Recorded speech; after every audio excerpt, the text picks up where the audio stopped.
नहमदुहु व नुसल्ली व नुसल्लिमु अला रसूलिहिल अमीनिल मकीनिर रऊफिर रहीम। अम्मा बाद फ़अऊज़ु बिल्लाहि मिनश शैतानिर रजीम। बिस्मिल्लाहिर रहमानिर रहीम। कुंतुम खैरा उम्मतिन उखरिजत लिन्नास तामुरून बिल मारूफ व तनहौना अनिल मुनकर। सदक़ल्लाहु मौलानल अलीयुल अज़ीम। तेरा दोस्तों,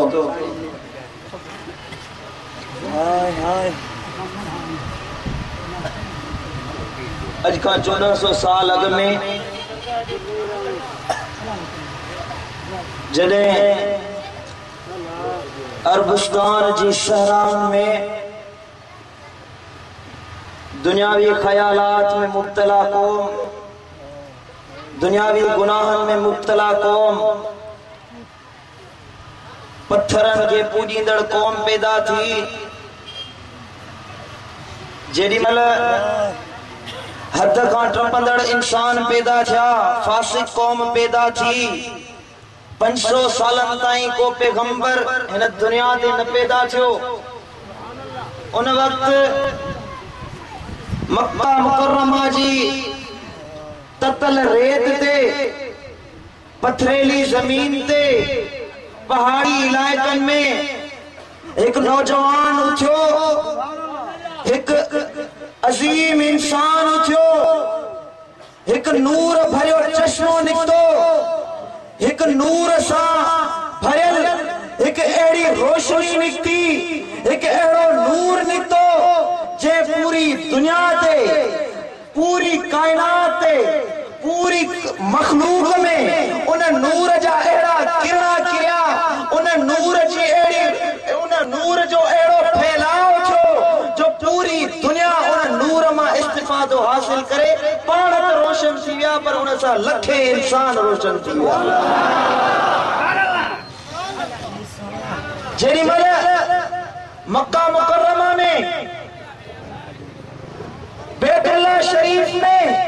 अल्लाह ताला जे घर में 360 बुतन की पूजा कई वेंदी हुई। रब्बे ज़ुल जलाल जे घर में अल्लाह जी इबादत न कई वेंदी हुई, पर उन जगह ते 360 बुत रखिया विया। उन जगह ते मुझो मुस्तफा, अरबी मुस्तफा, मोहम्मद मुस्तफा आयो, जे अची दुखन में, सूरन में, तकलीफुन में वडियूं वडियूं तकलीफुन जो वादियूं तय करे एड़ो नालो रोशन कयो जो अज जो दुनिया वारा, अज जो इंसान, अज जो इस्लाम जो मुनकिर, अज इस्लाम जो मुखालिफ अज भी ये चवे तो मोहम्मद मुस्तफा जेड़ो इंसान इन दुनिया ते न आयो आ, न अज ताईं थी सके तो। सोने मुस्तफा अलैहिस्सलातु वस्सलाम अकेले सिर इंसान हुयो। सुनो मुस्तफा अकेलो इंसान हुयो, हिन दुनिया ते रब्बे ज़ुल जलाल जे लाए अकेले सिर आयो। ऐं सुनो मुस्तफा अकेले हिन दुनिया ते दीन जी तबलीग कई। सिर्फ 23 सालन में हबीबन करीमन एड़ी दीन जी तबलीग कई, एड़ो दीन जी प्रचार कई, एड़ो दीन जो फैलाव कयो जो अज दुनिया में सभिनी खां वॾे में वॾो मज़हब, सभिनी खां वॾे में वॾो दीन आहे त मुंहिंजे मुस्तफा अलैहिस्सलातु वस्सलाम। अहिड़ा नौजवान पैदा कया जेके हबीबन करीमन फरमायो त मुंहिंजा सहाबी असहाबी कन नजूम इक्तदैतुम मुंहिंजा असहाबी सितारन मिसल आहिनि, मुंहिंजा जवान सितारन मिसल आहिनि, मुंहिंजा नौजवान सितारन मिसल आहिनि, जंहिंजे पोयां लॻंदो हिदायत वारा बणिजी वेंदो। उन सोने मुस्तफा अलैहिस्सलातु वस्सलाम पंहिंजे दीन जी तबलीग कीअं कई, पंहिंजे दीन जी प्रचार कीअं कई, हिकु नज़र सोने मुस्तफा जी सीरत ते विझी ॾिस। जेॾी महिल मक्का मुकर्रमा में बैतुल्लाह शरीफ जे आॾो सजदा रेज़ आहिनि ऐं मक्के जा कुफार, मक्के जा अॻवान, मक्के जे काफ़िरनि जा सरबराह हबीबन करीमन जे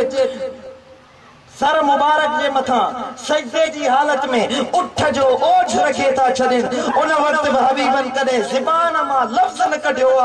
जेडी मल मक्के जा कुफार ट्रा कदे खिलन पिया ऐं सच्चा रेल मुस्तफा अखिन मां लुड़क गाड़े अखिन मां रोई ऐं हबीबे किबरिया अल्लाह का दुआ घुरी रहियो आ ए मुझा अल्लाह मुझी उम्मत के माफ फरमाए जा ए मुझा अल्लाह मुझी उम्मत जी बख्शिश फरमाए जा उन वक्त सैयदा फातिमा ज़हरा अचे थी जेका हबीबन जे उन सर मुबारक ता वो ओझ हटाए थी ऐं मक्के जा कुफार खिली रहा आहिनि जंगे बदर में जंगे ओहद में जेडी मल हबीबन करीमन जा दंद मुबारक शहीद थियन था हबीबन मुबारक जी जुत्ती मुबारक ताइफ के मैदान में रक्त सा रंगीन थे थी हबीबन करीमन जी केडी मल खैबर जे मैदान में केडी मल बदर जे मैदान में केडी मल ओहद जे मैदान में केडी मल खंदक जे मैदान में केडी मल मक्का में केडी मल मदीना में केडी मल ताइफ में हर जगह ते मुझो मुस्तफा दीन जी तबलीग करे रहियो आ ऐं फरमान इहो आहे त अल्लाह हिक आहे मुहम्मदुर रसूलुल्लाह सल्लल्लाहु अलैहि वसल्लम आहे मुहम्मद अल्लाह जो रसूल आहे सल्लल्लाहु अलैहि वसल्लम फरमान अल्लाह जो हुकुम थियो आ 40 सालन जी उम्र में ऐं हबीब करीम 23 सालन जी उम्र में पूरी दुनिया ते एड़ो फैज़ छड़े विया जेको अज ताईं असां वटि उन शाख मजा हिकड़ी शाख सोने दिलबर साईं जी सूरत में असां जे सामने मौजूद आहे मुझा सोना फकीर आयत मुबारका पढ़ी है अल्लाह ताला उम्मत मुहम्मदिया जिला फरमायो तो कुंतुम खैर उम्मतिन उखरिजत लिन्नास तवा सबका भली उम्मत आयो तवा सबका अजीम उम्मत आयो छो जो तवा के मानुन जे लाए मोकलियो वियो आ त जे तवा उनन के नेकी जो हुकुम कयो ऐं गुनाहन खां उनन के रोकियो दीन जी तबलीग जे लाए दीन जी प्रचार जे लाए उम्मत मुहम्मदिया जो इंसान उम्मत मुहम्मदिया जो नौजवान बूढ़ो हुजे नौजवान हुजे बच्चो हुजे बार हुजे 1 लाख सवा लाख कमो बेश नबी आया हर नबी जी उम्मत का अफजल तरीन करार दिनो वियो इने जे करे न त नमाज़ूं घणो था पढ़ो इने जे करे न त रोजा वड़ा वड़ा था रखो इने जे करे न त तवा तहज्जुद गुजार आयो इने जे करे न त तवा घणियूं इबादतूं था कयो घणियूं इबादतूं त मूसा अलैहि सलाम जे दौर में कंदा हुया मूसा अलैहि सलाम जी उम्मत इबादतूं कंदी हुई जो 6 महीनन ताईं ॾींहं जो जंग कंदा हुया कुफार सा रात जो अल्लाह जी इबादत कंदा हुया उहा इबादत तो उहे भी कंदा हुया पर कुंतुम खैर उम्मतिन जो लक़ब इन जे करे मिलियो जो तवा दीन जी तबलीग कयो था अल्लाह दा सजो था बुराई का रोकियो था चंगाई दे हुकुम कयो था इन जे करे तवा के अजमत अता कई वई है मुख्तसर तौर ते मां अर्ज कंदस ऐं हुजूर किबला आलम बयान फरमाईंदा असांजी दिलनि खे मुनव्वर फरमाईंदा इंशाअल्लाह मुझा दोस्तो हबीबन करीमन सल्लल्लाहु अलैहि वसल्लम तकलीफों ॾिसी सूर ॾिसी पांजी जिंदगी में हबीबन करीमन वडियो तकलीफों सही ऐं दीन जी तबलीग कई हबीबन करीमन पांजे दीन जी प्रचार कई जेकॾहिं हिकु लम्हो उहा तकलीफ असां जे मथा अचे त असां मुंहिंजा भाउ 1 मिंट जे लाइ उहा तकलीफ बर्दाश्त न करे सघंदासीं जेका हबीबन करीमन जे दौर में संदन जे मथा ऐं संदन जे सहाबा जे मथा आई हुई असां जे लाइ अल्लाह ताला आसानियूं फरमायूं आहिनि असां जे लाइ अल्लाह ताला आराइशूं बनाए छॾियूं आहिनि ऐं सिर्फ़ असां करमी जमात जे लाइ एॾी त महिरबानी आहे एॾो त थोरो आहे रब जो वॾो एहसान आहे अल्लाह जो वॾो करम आहे जे असां के हेड़ो नौजवान ॾिनो हेड़ो जवान ॾेई असां के दुनिया में हिन पाकिस्तान में असां के सब खां भली उम्मत करार ॾेई छॾियो आहे मुंहिंजा दोस्तो दीन जी तबलीग करण सुणो मुर्शिद फरमाईंदो आहे त हर मुरीद चाहींदो आहे त मां मुर्शिद जो महबूब बणिजी वञा पर मुर्शिद उन मुरीद खे चाहींदो आहे जेको तबलीग करे दीन जी प्रचार करे मां उनखे पंहिंजो महबूब बनाया हाणे ॿुधायो केरु आहे जेको मुंहिंजे मुर्शिद दिलबर साईं जो महबूब थियणु चाहींदो ईअं हथ न खणो तबलीग करण सोली गाल कोने का ये हथ न खणो घरवारी का पुछा कजो बच्चन का पुछा कजो जेकरे घरवारी इजाजत देव तो पो वापस अचे हथ मथे खणजो घरवारी के छड़ण दुखियो आ मुझा सोना हुजूर किबला आलम असा जे लाए घणा रास्ता खोले छड्या आहिनि घणियूं राहूं खोले छडियूं आहिनि बस असा के दीन जी तबलीग जे लाए फिट वधाए अॻियां निकरणो आ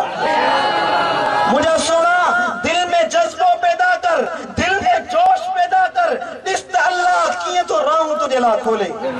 रिज़्क़ जी तंगी अथई रोज़ीने जी तंगी अथई बेरोजगार आई दीन जी तबलीग कर अल्लाह एड़ियूं राहूं खोलींदई जो तोखे पाण खे ख़बर कोन पवंदी त तुंहिंजे तो वटि रिज़्क़ ऐं रोज़ीनो किथां थो अचे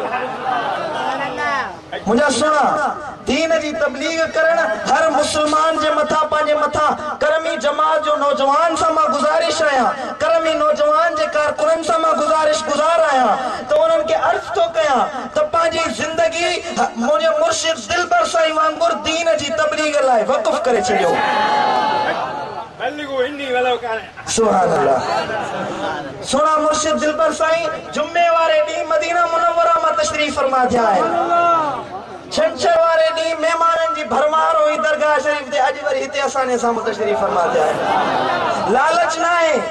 लालच कोने का हे मां मिसाल ॾेई रहियो आहियां तव्हांजे खे हुजूर किबला आलम जो त का लालच न आहे को लोभ कोने का पर अल्लाह जो इखलास रखे दुनिया में हुजूर किबला आलम आया अल्लाह जे इखलास रखे तबलीग कयन अॼु ॾिसो मुखारिफ़नि जूं सर झुकियल आहिनि पर मुंहिंजे मुर्शिद दिलबर साईं जो नालो हर जगह ते आहे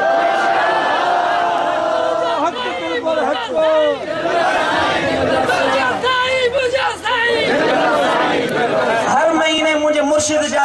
किताब त हर महीने तव्हां वटि अचनि था